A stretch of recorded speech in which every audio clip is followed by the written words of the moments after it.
Beb, lu kenapa senyum-senyum? Lu tau Rocky nggak? Ya iyalah tahu, si pendiam itu kan, tapi bikin gemesin banget liatnya. Yang kalau kampus itu selalu pakai hoodie hitam sama celana hitam melulu kan? Ih, kok lu berdetail sih perhatian sama gebetan gue? Wah, kalian anak kampus ini ya? Kenalin, aku Nanda. Hai, gue Nancy. Aku Riri. Kenal Rocky ya? Kami sedang mencari dia karena telah melakukan penjualan rokok ilegal. Ya Rocky, ganteng-ganteng kok ilegal sih?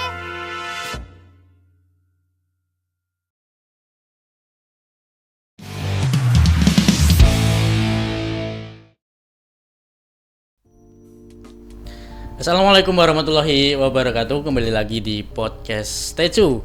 Podcast sekilas tentang edukasi cukai untuk hari ini adalah episode 2 ya. Dan sudah datang ke studio kami. Selamat datang kami ucapkan kepada Bapak Yusuf Mahrizal. Selamat siang Pak. Selamat siang Mas. Terima kasih sudah menyempatkan waktunya di sini. Dan beliau adalah kasih kepatuhan internal dan penyuluh kantor Bea Cukai Tegal ya. Dan di sampingnya juga sudah ada bukan tamu kayaknya nih ya, tamu ke rumah sendiri ya. Ada Ibu Puji Setiawati SH. Beliau adalah sekretaris Dinas Komunikasi dan Informasi Kabupaten Batang ya. Dan kali ini kita akan bahas seputar cukai, dan untuk yang mau nonton silakan di Abirawa TV. Jangan lupa share, like, dan komen, dan juga bisa dilihat ditonton di streamingnya Facebook Abirawa FM Batang. Bersama saya Muhammad Joseph akan memandu acara di hari ini. Dan langsung saja untuk pertanyaan pertama nih, mungkin masyarakat mungkin ada yang belum tahu nih tentang bea dan cukai Pak. Mohon ada penjelasan Pak dengan itu Pak. Bea cukai ya? Jadi bea. bukan cuma cukainya aja nih ya? Ada beanya juga ini kayaknya. Ya. Jadi gini, Iya Pak Sisuk. simpelnya gini, bea cukai itu adalah sebuah unit eselon 1 di bawah Kementerian Keuangan ya. Iya. Nah, sesuai dengan namanya nih, tugas kita tuh hanya secara garis besar ada dua nih, bea dan cukai. Bea dan cukai. Nah, bea itu adalah segala sesuatu yang kaitannya dengan lalu lintas barang ekspor dan impor, Mas. Oh gitu. Iya. Jadi masuk Ya, keluarnya masuk dan keluar barang ya, bukan orang ya. Kalau barang orang ya. nanti imigrasi yang handle ya. Tapi kalau barangnya yang dibawa sama orang itu atau barang yang dikirim ya, bisa lewat laut, lewat udara itu kan. Nah, itu barangnya itu adalah wilayah pengawasan bea cukai ya. keluar Karena masuknya barang. ya, baik yang produk masuk gitu. maupun yang keluar. Karena di situ tuh ada juga tuh, ada yang masuk, ada namanya bea masuk ya kan. Itu pasti udah sering dengar lah ya, kalau kita impor barang pasti ada pungutan namanya bea masuk. Nah, itu tugas bea cukai untuk mengontrol itu. Iya, betul. Termasuk sampai memungutnya gitu kan. Bea keluar juga ada, tapi hanya untuk komoditas tertentu aja ya. Enggak semua karena ekspor ini kan sebetulnya didorong, Mas. Ekspor. Ekspor tuh didorong supaya banyak kita ekspor kan. Nah, Malah tetapi pendapatannya lebih banyak. betul, banyak manfaatnya untuk kita. Cuman untuk komoditas tertentu memang perlu dikendalikan ya. Contohnya mineral, tambang ya kan. Mineral. Ya, itu kalau semua boleh diekspor itu bisa habis tuh tiba-tiba tuh ya kan, cadangan kita. Makanya dalam kondisi tertentu ada yang sudah boleh ekspor, tapi tetap kena bea keluar ya kan. Nah, tapi untuk yang sudah di grade tertentu bebas gitu. Kayaknya juga kita di Indonesia sudah banyak yang dengar negara-negara Eropa sudah kayaknya mau ambil nih, ada uranium, ada nikel dan tambang-tambang lainnya kayaknya sudah pada ngecup gitulah ya. Tapi itu nanti yang mengatur boleh atau tidaknya itu adalah kementerian yang terkait ya, misalnya Kementerian ESDM atau Kementerian Perdagangan gitu ya. Jadi nanti bea cukai itu hanya menjalankan aja. Mana yang boleh, mana tidak boleh, kita yang mengawasi di lapangan. Kalau tidak boleh ya kita akan stop, kalau boleh ya kita akan fasilitasi ya, kita akan layani gitu ya. Itu terkait dengan bea Mas ya, semua yang kaitannya dengan harus selalu lintas ekspor dan impor ya.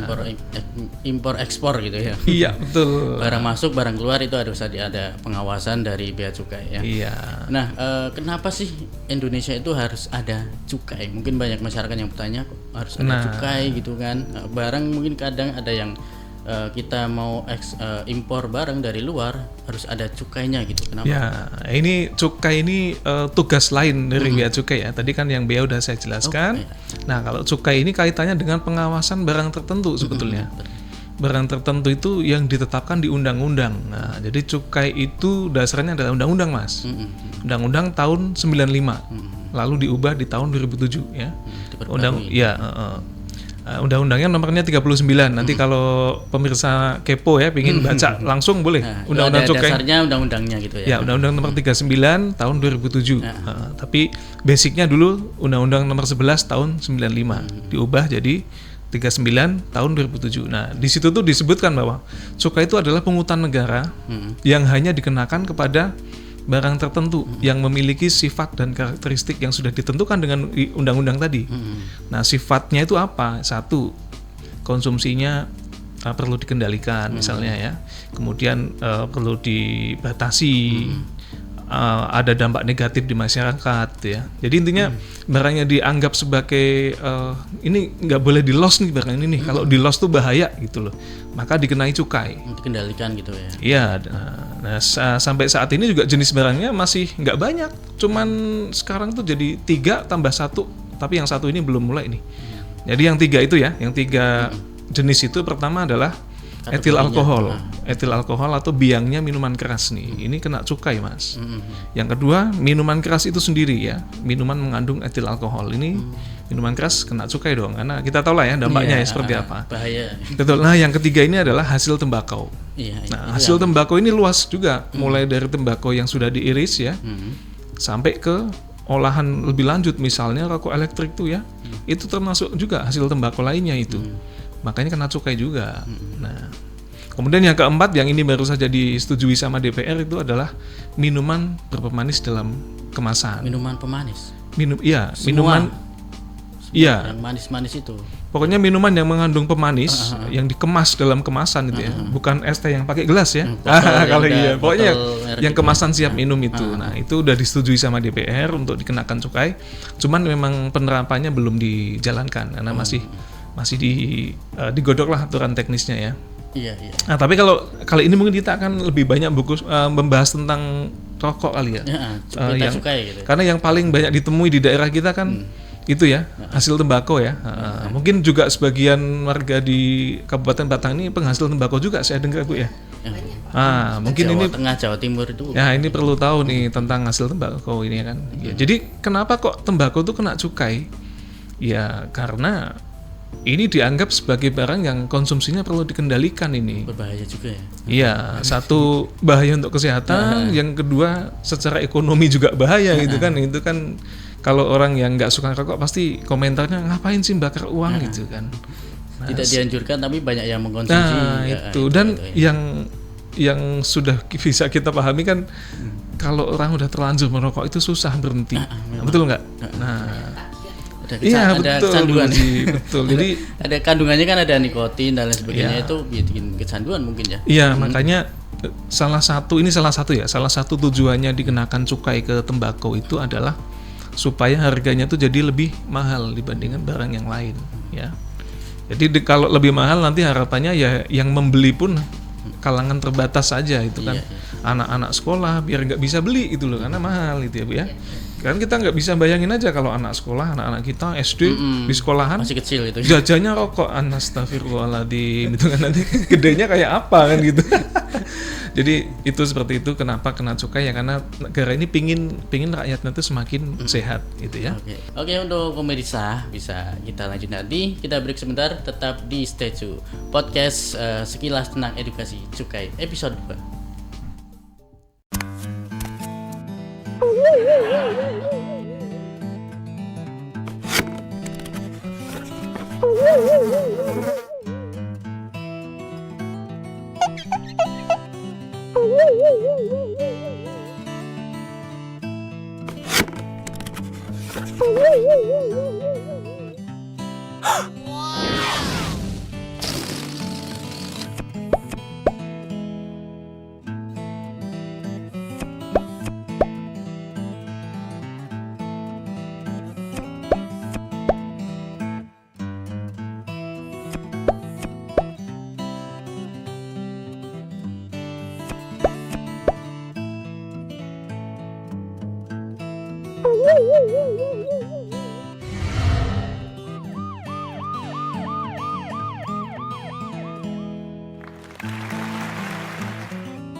Oke, kembali lagi di podcast Teju, sekilas tentang edukasi cukai. Masih bareng saya Muhammad Joseph dan juga dari Bea Cukai Tegal ada Mas Yusuf. Kayaknya enak dipanggil Mas. Iya, ya. oke. Apa Masih aja? ganteng. Iya. Alhamdulillah. Dan Bu Puji Setiawati dari Diskominfo Kabupaten Batang ya. Nah, tadi sudah kita sekilas tentang mengenai bea dan cukai secara umum gitu ya, biar masyarakat Batang tahu nih. Nah, kita merujuk ke pita cukainya ya, yaitu rokok dan sejenisnya. Ya. Oke, apa itu Pak pita cukai itu, Pak? Ya, jadi tadi udah saya singgung bahwa terhadap barang tertentu itu kan kena cukai ya. Iya. Tidak semua barang nih, hanya 3 barang tadi. Jadi sekarang 4 lah ya. Saya ulangi lagi, pertama Ada etil minuman. alkohol, yang kedua minuman mengandung etil alkohol, yang ketiga adalah hasil tembakau, yang keempat ini yang belum jalan ya, Minuman berpemanis. Nah, lalu cukai itu kan pungutan negara nih. Terus yang membayar siapa? Nah, itu kan. Nah, jadi awalnya ketika barang ini selesai dibuat oleh pabriknya, ini adalah mulai dianggap terutang cukai. Kalau belum selesai dibuat, belum Mas, ya, belum jadi nih. Belum ada Tapi gitu udah jadi rokok misalnya, itu mulai terutang cukai. Tetapi kan posisi barangnya masih di dalam pabrik nih ya. Iya. Nah, masih belum, ini sudah terutang tapi belum bayar nih. Tetapi ketika dia mau dikeluarkan dari pabrik, ini harus sudah dibayar. Sudah ada cukainya. Ya, nah makanya membayarnya gimana caranya? Ya si pabrik tadi memesan pita cukai ke bea cukai nih. Ya, memesan pita cukai, lalu kita buatkan pitanya. Yang nyetak pita ini nggak sembarangan Mas. Yang nyetak pita cukai ini adalah perusahaan yang sama dengan yang mencetak uang kita. Iya, jadi di pita cukai itu ada fitur pengaman yang banyak sekali. Jadi tidak mudah untuk dipalsukan. Betul. Nah, jadi pesan pita cukai ya, kita buatkan pita cukainya, lalu kita kasih ke perusahaan. Lalu perusahaan itu menempelkan pita cukainya di kemasan. Ya, di kemasan, di tempat yang ketika kemasan itu dibuka, dia akan rusak pitanya. Harus seperti itu. Kalau tidak seperti itu, perusahaan ini kena penalti, kena sanksi. Nah, oke ya, udah dilekati, berarti ini bukti bahwa untuk barang ini sudah dilunasi cukainya. Boleh keluar dari pabrik. Ya. Tetapi nanti sesungguhnya yang menanggung cukai siapa? Konsumennya, Bu, sebetulnya. Ya. Karena nanti cukai komponen nilai cukainya itu dibebankan, dimasukkan ke harga. Nanti yang menanggung tuh yang konsumennya, Yang bayar sebetulnya. pajak malah konsumennya gitu. Sebetulnya yang menanggung konsumennya. konsumennya, tetapi yang membayarkan ke negara adalah perusahaan, pabrik ya. Ketika dia memesan pita cukai, Oh iya. ketika dia mesan, kan dia bayar dulu. Bayar dulu. Kalau belum bayar nggak kita kasih pitanya Mas, nggak enak aja gitu kan. Jadi muter gitu aja ya. Iya, jadi Sebelum diproduksi belum ada cukai, terus mau dipasarkan nih ke masyarakat. iya, itu dipitai harus dulu. ada cukainya dulu. Mereka beli pita dulu ke kita. Berarti masih diutangin gitu lah ya. Iya, ditalangi sama Ditalangi. pabrik, ditalangi sama si Ditalangi. pabrik itu kan. Ditangi sama pabriknya, konsumen yang bayar. Iya, nanti ujung-ujungnya sebenarnya konsumen tuh Konsumen yang bayar. ujung-ujungnya ya. Karena Kalau beli barang yang berpita cukai. iya, itu karena ya. sebetulnya cukai itu kan kompensasi ya kan. Ya, gampangnya gini, rokok itu kan nggak semua orang suka ya nggak. Padahal orang rokok itu asapnya kan nggak ditelan, dikeluarin lagi kan. Dikeluarin lagi. Nah, pasti orang terganggu. Nah, sebagai salah satu bentuk kompensasinya yaitu ya kalau kamu mau rokok silakan tapi bayar cukai lah gitu. Ada. Ya salah satunya gitulah. Ya. Jadi pertimbangannya supaya imbang gitu ya, supaya ada keadilan lah di situ. Nah, karena nantinya dana cukai yang terkumpul tadi lagi-lagi bukan untuk bea cukai Mas, masuk ke APBN lagi.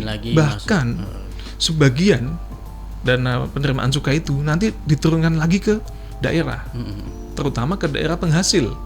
Ya.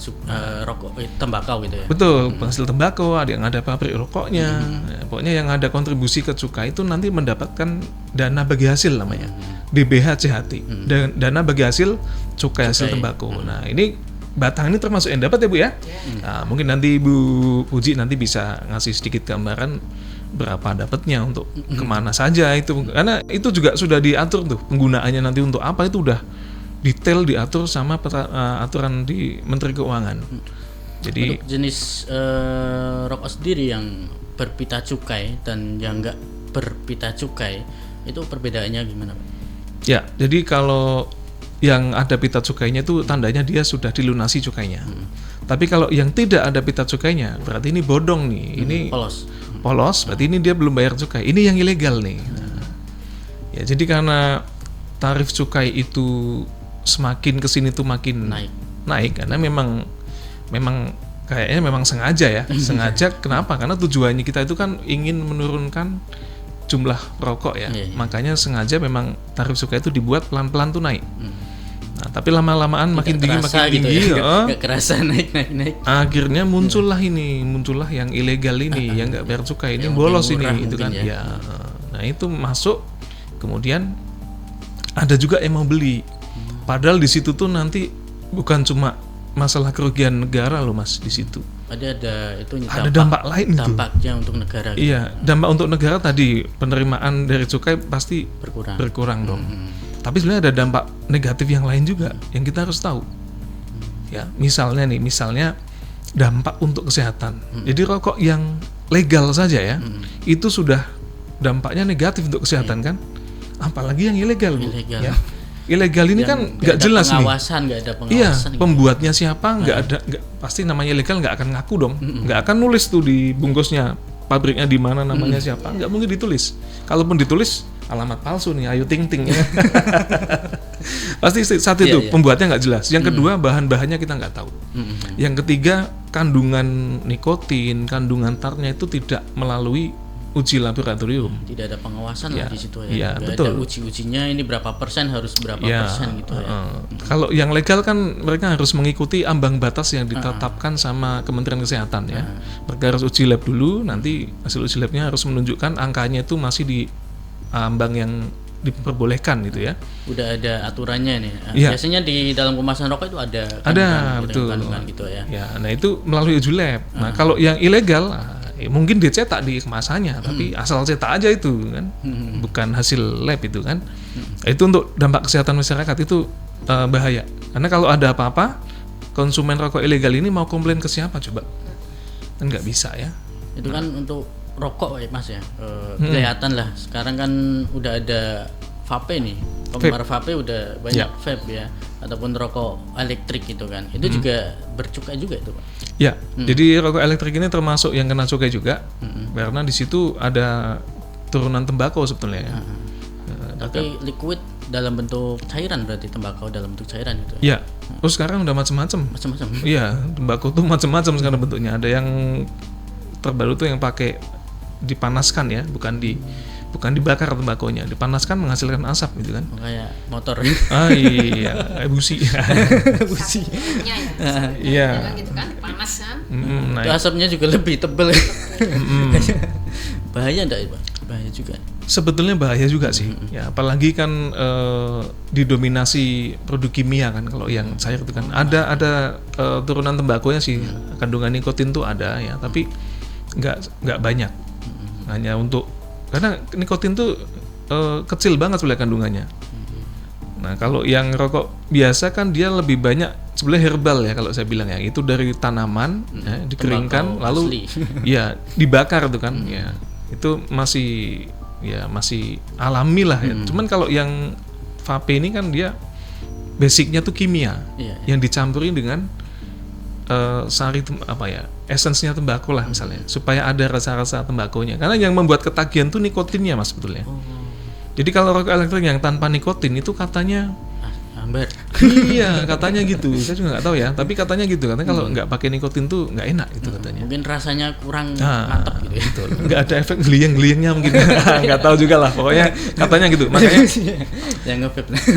Makanya kena cukai juga tuh. Iya. Tapi sama-sama bahaya kok sebetulnya. Sama-sama bahaya ya. Karena sudah tembakau juga itu kan masuk cukai bahaya juga, harus ada pengawasan, harus ada penekanan, masuk uji juga itu ya. Kalau sekarang di rokok kan ada yang polos. Kalau vape ada nggak Mas biasanya? Kalau vape awal-awal dulu ada. Awal-awal dulu ada karena waktu itu masih belum diatur ya. Atau ketika itu masih baru diberlakukan itu ada. Tapi makin kesini semua pabriknya ini kok kooperatif, mereka mau. Udah. Mereka mau untuk menjadi pengusaha yang legal ya. Kayak di Tegal tuh udah ada tuh satu perusahaan. Kalau di Batang nih malah ada, dia importir malah. Dia impor dari luar negeri ya. Impor berarti cukainya di sini kan, kasih pitanya. Iya. Jadi dia nanti pas impor itu pesan pita cukai dilekatkannya itu pas ketika dari misalnya dia impornya lewat Soekarno-Hatta, nanti nempelin pita cukainya di Soekarno-Hatta. Oh di situ. Iya. Jadi mau masuk ke Iya. wilayah Indonesia nih Sudah ditempeli di situ. Cukai gitu ya, kasih Iya. pita cukai. Iya, nanti yang mengawasi penempelannya bea cukai yang di Soekarno-Hatta nanti. Gitu. Kita ke Bu Puji mungkin ya, udah sih. Jangan ngantuk Bu ya. Terkait tadi yang dijelaskan Mas Yusuf terkait dana bagi hasil cukai di BHCHT gitu ya, kemanfaatannya di Kabupaten Batang sendiri itu kemana aja Bu bagi hasilnya? Matur nuwun Mas Yusuf ya. Mungkin baru kali ini kami Iya. mohon maaf dulu ini Mas Yusuf ini karena Pak seharusnya nanti yang mau memberikan penjelasan di podcast ini kan Pak Kadis ya. Kebetulan hari ini ada kegiatan mendadak, beliaunya diminta untuk mengikuti rapat dengan KPK. Jadi tadi menugaskan kepada kami. Baik Mas Yusuf, tadi yang sesuai dengan pertanyaan Mas Yusuf terkait dana bagi hasil ya di BHCHT gitu ya. Memang Kabupaten Batang sepengetahuan kami memang setiap tahun ya dapat dana bagi hasil cukai ini sejak kami berada di Kominfo itu juga sudah ada itu dari Bea Cukai ke Pemda Batang karena memang di situ Kabupaten Batang menjadi salah satu daerah penghasil tembakau yang cukup besar.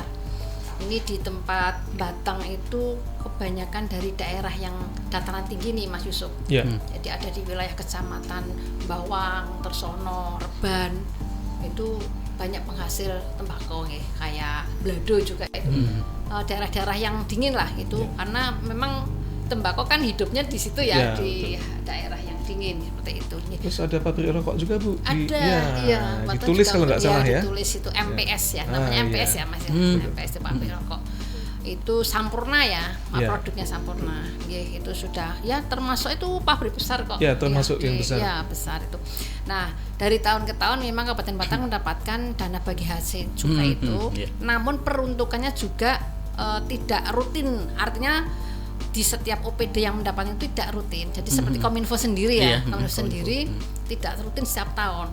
Tahun-tahun kemarin kita memang mendapatkan dari tahun 2017, 18, 19 itu dapat, tetapi kemungkinan karena sejak Covid ya, Covid 2020 dan 2021 itu mungkin ya saya nggak tahu itu ya apa mungkin dari sananya mungkin persentasenya berkurang sehingga Kominfo pun juga tidak mendapatkan itu. Kemudian dari 2024 kemarin dapat, dan sekarang 2025 juga dapat. Jadi kita tidak rutin lagi. Terus yang lainnya OPD lainnya itu juga mendapatkan, misalnya yang jelas yang sebagai koordinator untuk penerimaan ataupun pengelolaan dari DBHCHT itu kan bagian perekonomian. Jadi koordinatornya di situ. Jadi bagian perekonomian Setda, kemudian Dinkes, Satpol PP, kemudian Disperindakob itu ke sepengetahuan saya itu selalu rutin mendapatkan. Kalau tahun ini kebanyakan melebar juga sih ke OPD yang lain, cuman mungkin persentasenya juga tidak terlalu banyak ya. Kita hanya mendapatkan itu mungkin tergantung dari yang kontribusinya dari daerah ke bea cukainya kan seperti itu. Jadi kan pengembaliannya pun kan tergantung itu. Itu dari.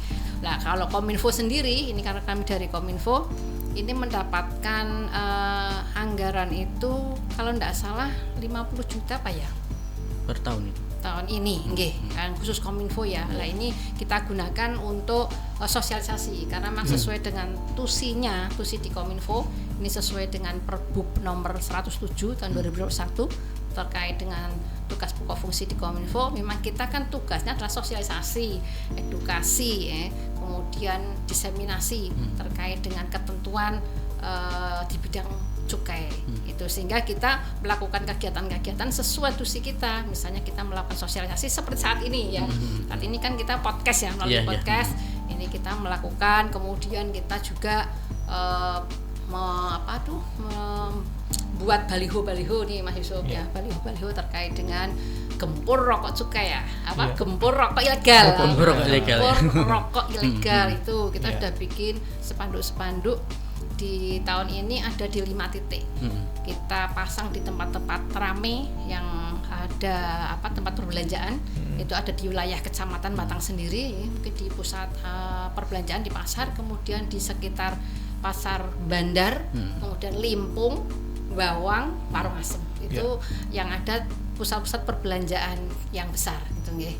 Kemudian kita juga membuat ataupun kita pengadaan stikernya banyak ini sampai berapa ya, 1.500 atau berapa itu ya. Bagian ke masyarakat kita bagian ke masyarakat langsung melalui kegiatan yang setiap minggu pagi itu di sini kan ada CFD. Kegiatan yang CFD. dialami itu Car Free Day. Mas Yusuf. Setiap hari Minggu kita langsung pagi. berikan ke masyarakat situ kan banyak nggih pengunjung. Kemudian juga pada saat pelayanan di Radio Abirawa FM ini setiap hari mesti ada orang yang pelayanan yaitu minta surat kehilangan, surat keterangan kehilangan itu kan harus ke radio dulu. Sehingga orang datang kita berikan. Kemudian mungkin nanti juga pada saat acara-acara event besar ya seperti mungkin PAWE gitu kan.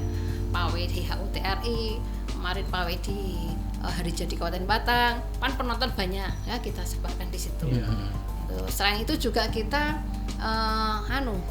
memberikan semacam penjelasan itu juga lewat media sosial itu juga lebih efisien ya, lebih efektif dan efisien di situ. Mungkin ini peran Kominfo ya, Mas Yosef yang bisa disampaikan gitu Mas. Terima kasih Bu Puji atas penjelasannya terkait gimana peran Diskominfo terkait untuk menunjang keberhasilan program-program dari Bea Cukai itu sendiri, yaitu gempur rokok ilegal. Nah, sudah ada sosialisasi, pembagian stiker, kemudian podcast ini juga sudah dijalankan. Kemudian beberapa stiker baliho juga sudah disebar di beberapa kecamatan, tempat-tempat keramaian yang ada di Kabupaten Batang ya. Oke, nah jangan kemana-mana, tetap di Stay Tune, podcast Stay Tune, sekilas tentang edukasi cukai episode 2. Tetap di sini aja. Kenali, ini Mintal. Mintal adalah anak yang selalu ingin tahu. Hobinya bertanya. Bang, apaan? Buruan nanyanya. Bang, gimana sih cara cek posisi paket dari luar negeri? Mana gua tahu. Dan bertanya. Bu, Apa tampan? Cara hitung tarif barang kiriman dari luar negeri gimana sih? Pada tahu nggak? Apaan sih kagak jelas? Ayo, gue antar ke yang jelas-jelas aja.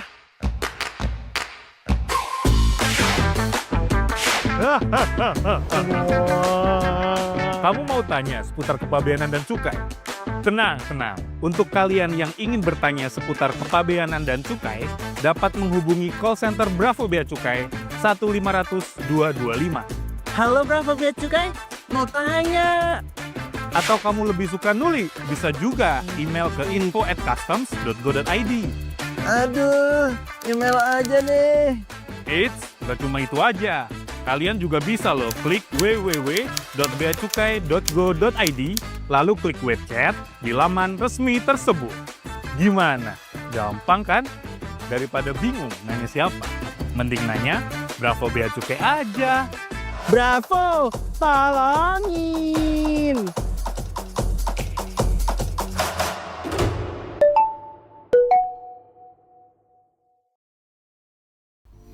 Ya, masih lanjut lagi di podcast Tecu, sekilas tentang edukasi cukai ya. Nah, kembali di pertanyaan berikutnya. Tadi sudah dibahas tentang Diskominfo berperan sebagai gempur rokok ilegal gitu ya. Nah, sudah ada stiker, baliho dan sebagainya sudah disosialisasikan ke masyarakat. Nah, ini yang paling krusial adalah media sosial Bu Puji. Dari media sosial sendiri itu sudah sejauh mana nih untuk tingkat gimana untuk mempromosikan rokok yang benar gitu kan? Ya, kalau di Kabupaten Batang memang kita sosialisasi lebih, memang tadi saya sampaikan lebih efektif ya lewat media sosial.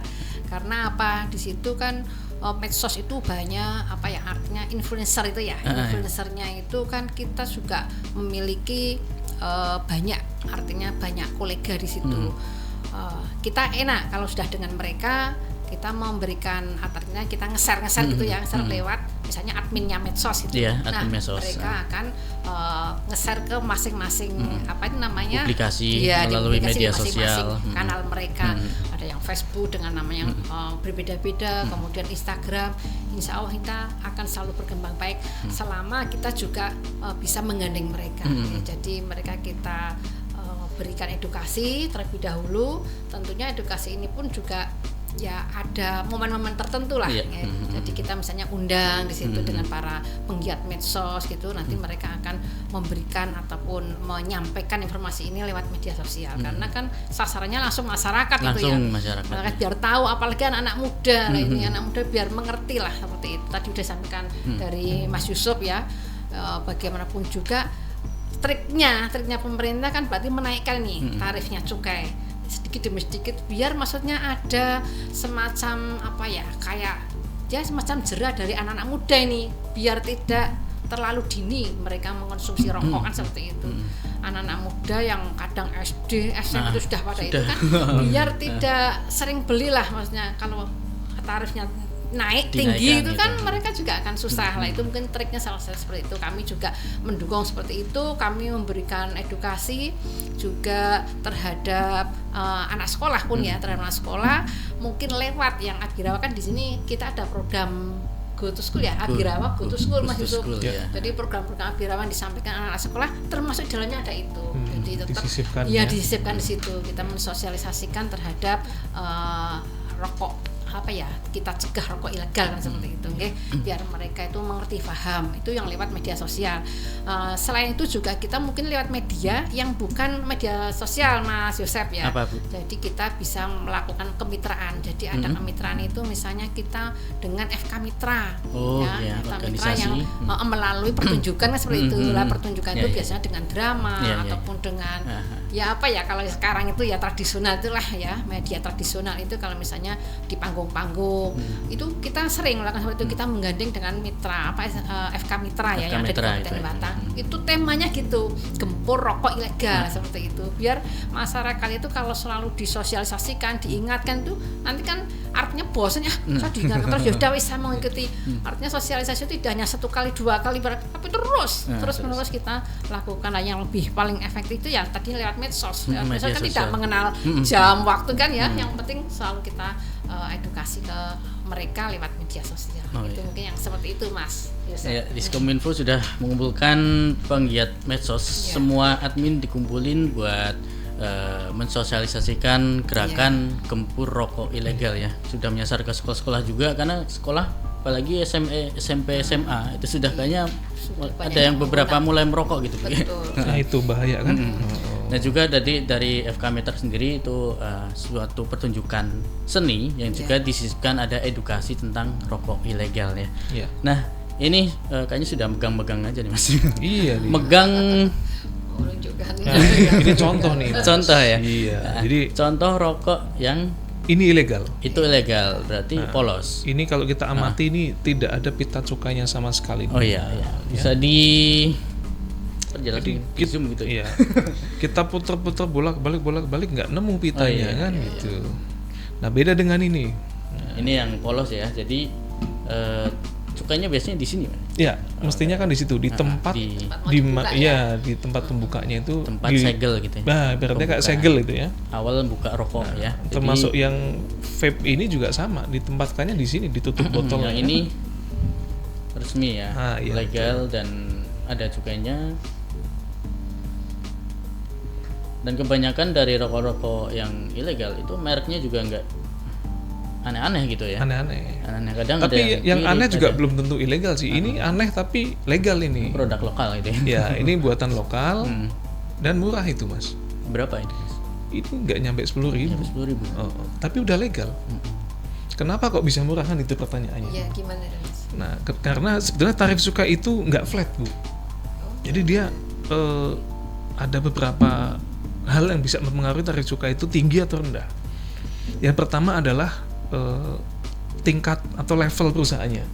Kalau pabrik kecil itu tarif cukainya lebih kecil dibandingkan dengan pabrik besar seperti yang tadi yang ada di Batang itu ya.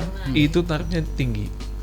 Itu berarti ada kategorinya sendiri ya. Iya. Ada SKT, SKM. Itu berarti tarif itu sesuai dengan pembuatannya itu. Iya, penggolongan perusahaannya. Penggolongannya. Karena gini, perusahaan rokok itu tiap bulan itu harus bikin laporan ke bea cukai.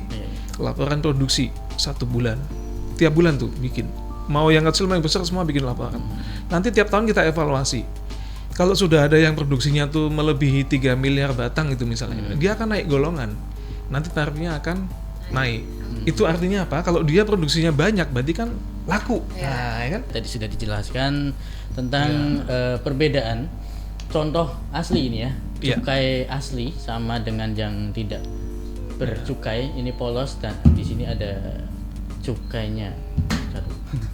Ini ada cukainya dan ini ada, ini enggak ada ya. Nah, untuk penggolongnya sendiri Mas, yang terkait cukai itu kan yang tembakau yang diproduksi massal nih ya. Tapi mungkin kalau diproduksi rumahan itu gimana Mas? Kalau diproduksi rumahan itu sebenarnya udah termasuk pabrik ya. Termasuk pabrik. Itu harus izin juga, masih sama dengan yang besar. Harus izin, harus pesan pita cukai. Sehingga nanti boleh dijual. Tapi kalau kita hanya sebatas melinting sendiri tingwei itu ya, itu masih nggak apa-apa. Berarti itu aman ya kalau mungkin kita beli yang kiloan nih. Kiloan kan kadang nggak ada cukainya juga tuh. Nggak ada memang. Kalau di klinik sendiri nggak apa-apa. Secara cukai aman, tapi secara kesehatan ya sama aja. Berarti yang dari penjualnya itu enggak pasang cukai enggak? Ya, jadi tembakau iris itu Bu yang harus bercukai itu ketika dia sudah dikemas eceran ya, misalnya ada kemasan setengah kiloan gitu ya. Terus ada mereknya, ada apa intinya udah aman. Udah niat banget jadi pedagang tembakau lah. Tapi kalau dia hanya jualannya itu pakai toples mau beli berapa 1 on di timba itu belum. Tapi kalau sudah dikemas rapi bagus ya, ada mereknya. Nah, itu baru harus kena cukai itu. Berarti kalau yang di pasar enggak apa-apa itu? Enggak apa-apa, masih belum kena cukai. Enggak apa-apa tuh maksudnya masih belum kena cukai ya. Tapi tetap nanti belum tahu. Ya tadi saya jelasin tentang tarif cukai belum selesai kayaknya tadi. Jadi kan tarif cukai itu enggak flat ya. Tergantung kelas perusahaannya, kecil atau besar, tarifnya beda. Nah, lalu yang kedua adalah jenis rokoknya itu Mas. Ada rokok yang dilinting dengan manual oleh manusia ya, diisi ceklek gitu ya, pakai mesin manual. Ada yang juga yang pakai mesin otomatis. Nah, kalau yang pakai mesin otomatis itu namanya SKM nanti. SKM. Sigaret kretek mesin. Itu tarifnya lebih tinggi Mas. Lebih tinggi. Dibandingkan yang lintingan tangan. Bedanya itu kenapa Mas? Ya karena kalau yang dengan mesin itu dia nggak butuh banyak tenaga kerja. Ya satu itu. Yang kedua kecepatan produksinya jauh lebih tinggi, ya kan? Sekali isi berapa? Sekali pencet tombol, ya kan? 1 jam jadi? Bisa ratusan ribu batang kan gitu. Tapi kalau yang manual itu kan 1 hari paling berapa? Gitu. Pegel ya. Iya. Nah, terus kan manual otomatis tangan gitu ya. Menyerap lebih banyak tenaga kerja tuh yang lintingan tangan. Nah, makanya kayak yang ditulis itu kan banyak tuh tenaga kerja yang terserap situ kan. Nah, makanya pemerintah ngasih kebijakan khusus untuk yang lintingan tangan, tarifnya lebih rendah. Nah, makanya rokok yang saya bawa jadi contoh ini SKT nih. Kretek. Nah, di sini ada datanya nih di pita cukai itu ada nih tulisannya SKT, sigaret kretek tangan ya kan. Masih manual ya. Tarifnya ada nih Rp122 per batang ya kan. Nah, ini kalau kita bandingkan dengan rokok yang SKM, nah ini saya bawa nih setelah nih sigaret kretek mesin. Nah ini Bu, ini kelihatan nih di sini ada tulisannya Bu, SKM ya Bu ya. Nah ini tarifnya berapa Bu? 1.231 per batang. Ini sama-sama per batang ya. Ini 1.231, ini cuma 122, 1/10-nya nih cukainya nih. Ini adalah SKT yang dibuat oleh produsen kecil, sedangkan ini adalah SKM yang dibuat oleh perusahaan besar. Nah makanya sebenarnya kalau ada yang ngeluh, aku beli yang ilegal aja lah, karena sekarang yang legal mahal. Enggak juga, yang mahal juga ada yang murah. Yang legal ada yang murah juga. Nah tinggal kita mau nggak beli yang legal itu kan. Jadi sebenarnya alasannya bukan masalah harga sebetulnya. Sekarang juga banyak kayaknya beredar rokok-rokok yang etalase kayaknya banyak banget gitu kan. Itu yang rokok yang dulu mungkin kalah dengan rokok-rokok yang sekarang gitu ya. Ya sekarang kan Udah variannya makin makin macam-macam banyak, ya. Iya. makin murah juga. Ya, Jadi jangan khawatir ya, masyarakat yang mungkin ada juga yang murah kok ya gitu kan. Iya. Yang SKT, yang produk lokalan mungkin juga sudah banyak Iya, yang udah banyak. berdiri. Bahkan pabrikan besar pun sekarang udah mulai membuat merek-merek baru sehingga dia tarifnya bisa lebih rendah karena dia mulai dari nol lagi. Biar nggak kalah kesaing sama yang lain gitu ya. Gitu. Mungkin dimurahin terus ganti yang kretek gitu. Ya. Yang tadinya pakai busa, sekarang pakai kretek kayaknya lebih murah. Ya makanya sekarang rokok yang legend itu ya, yang pakai angka itu ya, yang mereknya pakai angka itu kan harganya kelihatannya kan kayak stabil aja ya, betul nggak? Padahal naik ya. Naik sih tapi nggak gitu kerasa itu kan. Sukun itu. Bukan Bu, yang pakai angka Bu. Yang angka. Tulisannya pakai angka sih, mereknya pakai angka itu, 3 digit. 321. Nah itu kenapa dia meskipun dia pabrik besar sebetulnya pembuatnya, tapi karena itu SKT, maka dia tarifnya tuh naiknya nggak begitu galugalan gitu loh. Tapi kalau yang SKM ya kayak yang saya bawa ini, itu memang naiknya memang lumayan ekstrim sih memang. Nah untuk terkait rokok nih, banyak yang mungkin tertarik dengan pembuatan rokok gitu ya. Nah untuk izin usaha sendiri untuk yang pemula langkah-langkahnya itu gimana Mas? Ya jadi untuk menjadi pembuat rokok yang legal. Itu nanti harus punya izin namanya NPPBKC ya. NPPBKC itu singkatan dari nomor pokok pengusaha barang kena cukai. Itu diurusnya di kantor bea cukai gratis, tidak ada biaya sama sekali. Tegal langsung ya. Kalau untuk wilayah Karesidenan Pekalongan langsung ke kantor bea cukai Tegal ya. Tetapi untuk bisa mendapatkan itu nanti kita akan cek lokasi dulu. Ya, lokasinya itu ada beberapa persyaratan. Misalnya lokasinya itu harus bisa diakses dari jalan umum. Gitu. Ya, langsung ketemu jalan umum gitu loh. Jangan sampai bikin lokasi yang kita kalau mau ke situ mesti lewatin kebunnya orang dulu gitu kan. Permisi dulu. Nah, itu nggak boleh. Nggak boleh. Harus langsung yang punya akses ke jalan umum, satu. Yang kedua, tidak boleh berhubungan ya dengan tempat lain, misalnya nyambung sama rumah tinggal misalnya, nggak boleh. Ada pokoknya harus yang untuk pabrik ya untuk pabrik aja udah gitu ya? Hanya boleh untuk kantor sama ruang produksi itu aja, nggak boleh ada orang yang tinggal di situ ya kan, maksudnya nggak ada boleh ada rumah tinggal gitu ya, nggak boleh nyambung gitu. Sama rumah tinggal nggak boleh nyambung.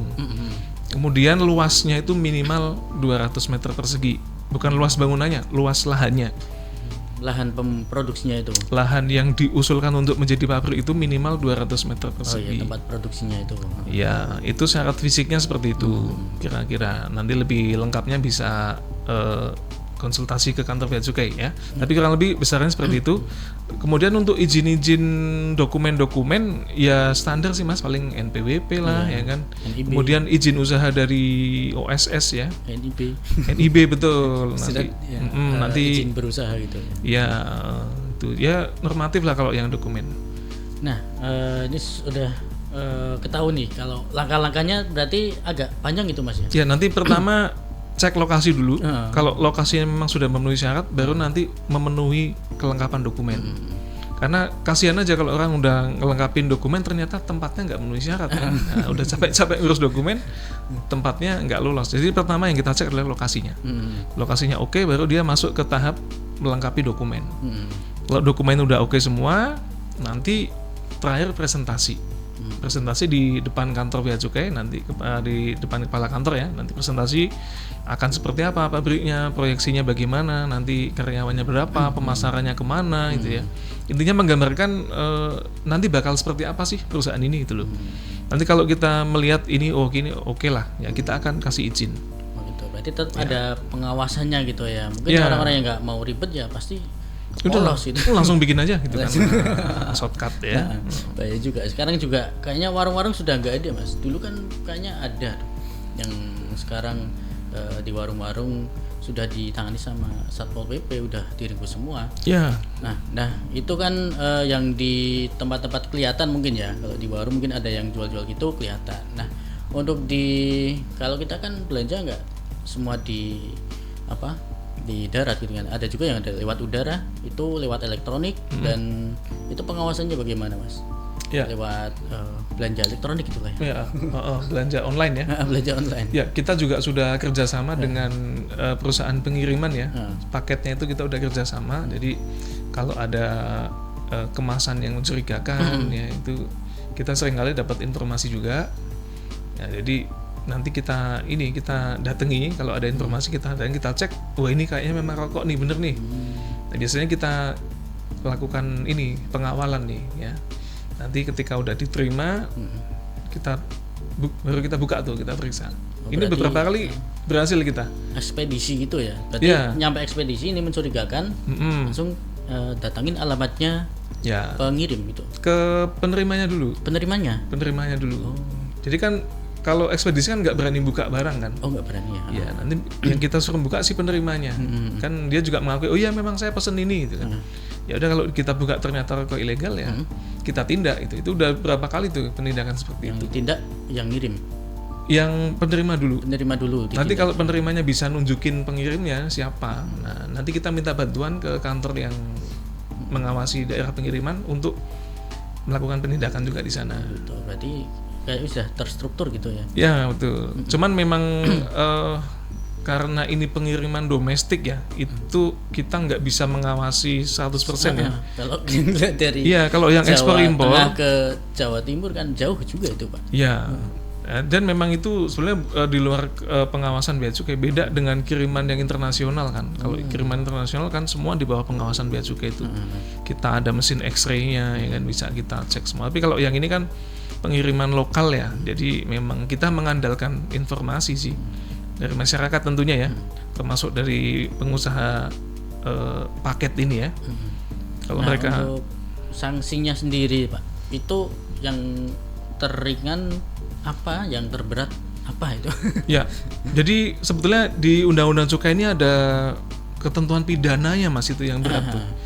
Nah, pidananya itu minimal 1 tahun penjara ya, maksimal minimal 1 tahun. Kalau terbukti melakukan tindak pidana di bidang cukai itu minimal 1 tahun, bisa sampai 8 tahun.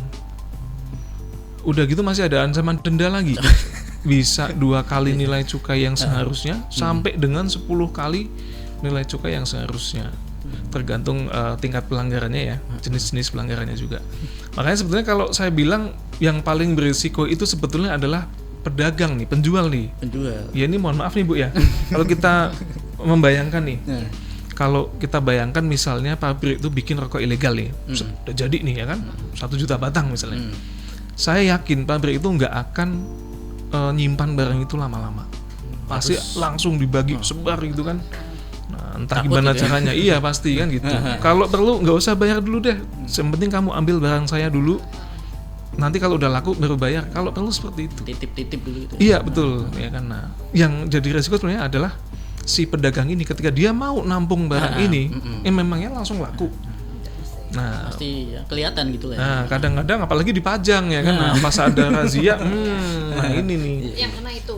Iya. Itu karena sama, ancamannya sama. Mau yang membuat dengan yang menjual itu ancamannya sama. Tapi kalau setelah ditindak penjualnya, nanti dilimpahkan ada pembuatnya nih. Iya. Nanti kena juga itu ya. Kalau bisa menunjukkan, ya. Cuman rata-rata hasil penindakan kami biasanya tuh putus. Mereka ada agennya. Jaringannya terputus. Jadi si penjual ini seringkali nggak bisa nunjukin siapa salesnya, apalagi sampai pembuatnya. Seringkali seperti itu. Soalnya. Iya, pasti mereka sembunyi-sembunyi juga. Jarang sekali yang bisa nunjukin, ya Pak saya belinya dari si ini. Kalaupun bisa, nanti pas datengin nggak ada alamatnya itu kan. Berarti putus itu ya, penjualnya yang kena, yang sangat dirugikan sebenarnya. Iya, ya. sebetulnya penjual sih kalau menurut saya yang paling berisiko itu penjual. Jadi jangan nampung yang ilegal. Nah, cuman risikonya besar juga. Ada pidana penjara. Cuman gini, di Undang-Undang Nomor 7 Tahun 2021 tentang harmonisasi peraturan perpajakan ya, itu ada sedikit perubahan.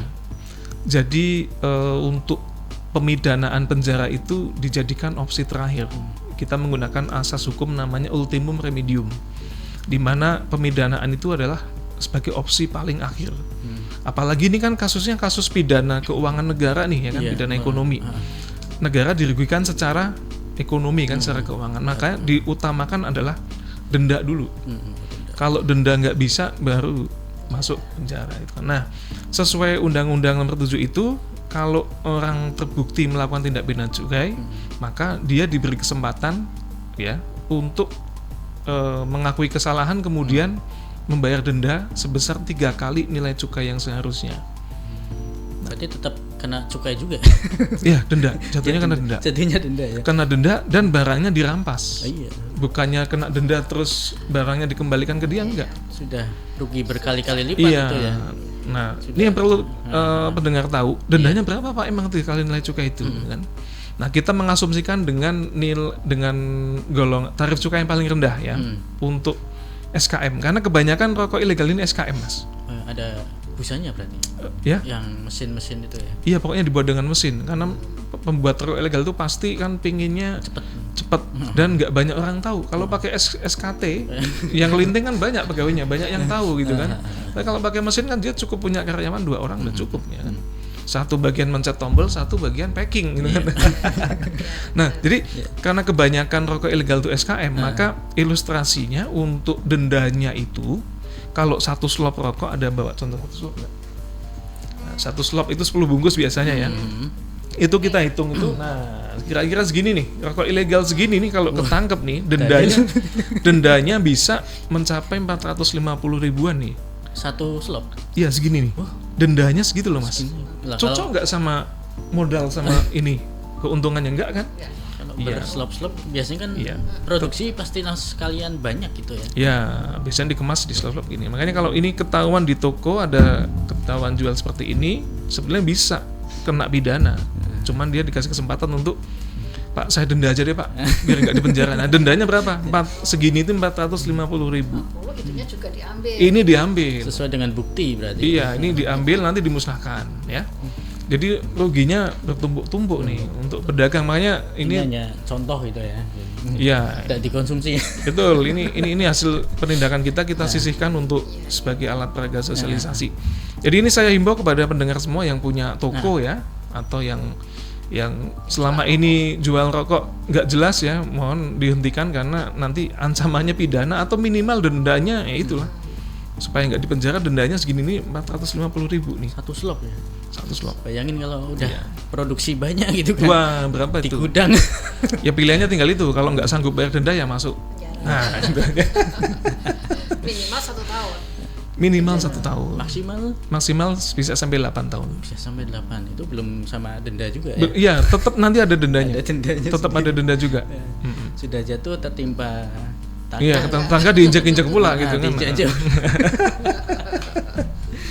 Oke, itu jadi untuk yang penjual ataupun yang mungkin mau pingin usaha gitu ya di bidang cukai, di bidang tembakau, bisa langsung izin ke bea cukainya ya. Tempatnya di mana Pak, alamatnya?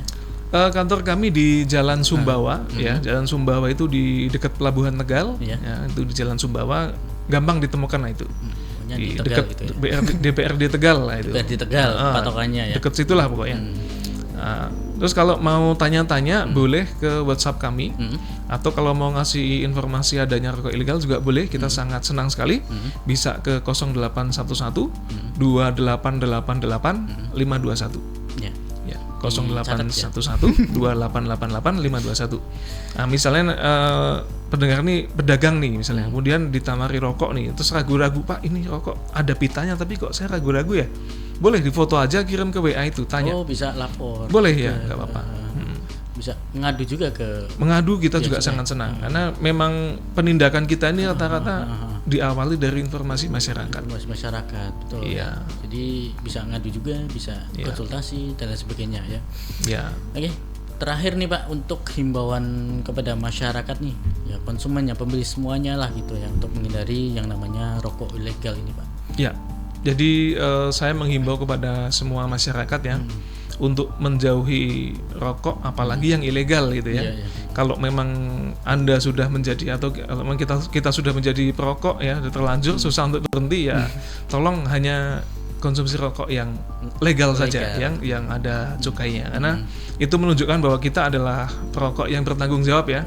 Kita punya punya kontribusi lebih lah kepada negara ini, karena nanti juga uangnya akan kembali lagi ke kita dalam bentuk lain ya, dalam bentuk fasilitas kesehatan, dalam bentuk ya macam-macam lah melalui APBN itu. Jadi tolong kita harapkan supaya Kabupaten Batang nih terutama ya bisa bersih dari peredaran rokok ilegal. Nah, gitu aja Mas. Ada tambahan Bu Puji mungkin himbauan untuk masyarakat terkait rokok ilegal ini ya. Terima kasih Mas Joseph. Kami mungkin menambahkan saja mengimbau kepada masyarakat khususnya karena ini kita berada di Kabupaten Batang ya. Bapak Ibu semuanya, adik-adik semuanya yang mengkonsumsi rokok untuk bisa berhati-hati karena tadi kalau sudah kita mencermati, kita mendengar himbauan dari Bea Cukai ini memang itu sangat bermanfaat. Nah, itu membuat kita lebih lebih berhati-hati. Betul yang dikatakan oleh Mas Yusuf tadi, bagi yang memang sudah terbiasa merokok ya kita tetap bertanggung jawab ya. Artinya kita peduli terhadap kebijakan dari pemerintah. Jadi tetap kita membayar rokok, artinya membeli rokok itu yang legal. Jangan yang ilegal ya, karena tadi sudah dijelaskan sekali apa dampaknya ya. Yang terhadap ilegal itu akan membuat kerugian yang bertumpuk-tumpuk lah bagi penjualnya seperti itu ya. Dan untuk segi kesehatannya pun kita juga harus bisa menjaga tubuh kita. Artinya kita mengurangi lah, jangan terlalu banyak merokok ya. Kita mengurangi untuk kesehatan diri kita sendiri, apalagi yang ilegal ya, yang rokok ilegal tadi disampaikan di awal itu akan lebih berbahaya. Kita yakini pasti itu akan lebih berbahaya. Yang legal aja ya untuk kesehatan juga ya berbahaya, apalagi yang ilegal. Seperti itu mungkin himbauan kami, mudah-mudahan ini bermanfaat ya buat masyarakat, khususnya masyarakat Kabupaten Batang, karena memang manfaatnya memang luar biasa. Ini yang namanya dana dari Bea Cukai ini ya. Itu memang tadi saya sampaikan Mas Yusuf betul untuk dikembalikan ke daerah itu untuk peningkatan kesejahteraan tentunya. Misalnya terhadap yang terdampak lebih dulu. Berarti kan itu para pekerja di pabrik rokok ya. Tentunya kan juga mendapatkan kesejahteraan dari PLT. Dari PLT ya. PLT kepada masyarakat yang tidak mampu itu kan salah satunya diambilkan dari dana bagi hasil cukai. Kemudian termasuk yang ada di misalnya petani-petani tembakau gitu kan bisa juga dapat bantuan untuk peningkatan kualitas dari produk tembakonya seperti itu. Itu Mas Yosef yang bisa kami sampaikan. Terima kasih Bu Puji Setiawati ya terkait dengan Bea Cukai yang ternyata untuk perokok nih ya, perokok yang membeli legal itu ternyata bisa berkontribusi membangun negara ya, fasilitas, kemudian juga kesejahteraan masyarakat juga ya, menghindari rokok ilegal. Oke, terima kasih. Kita jumpa lagi mungkin di lain kesempatan. Terima kasih yang sudah hadir, ada Mas Yusuf, Mas Rizal, dan Ibu Puji Setiawati dari Sekretaris Dinas Kominfo Kabupaten Batang ya. Dan saya Muhammad Joseph mewakili semuanya. Undur diri dan gempur rokok ilegal. Gini. Mana? Enggak lihat.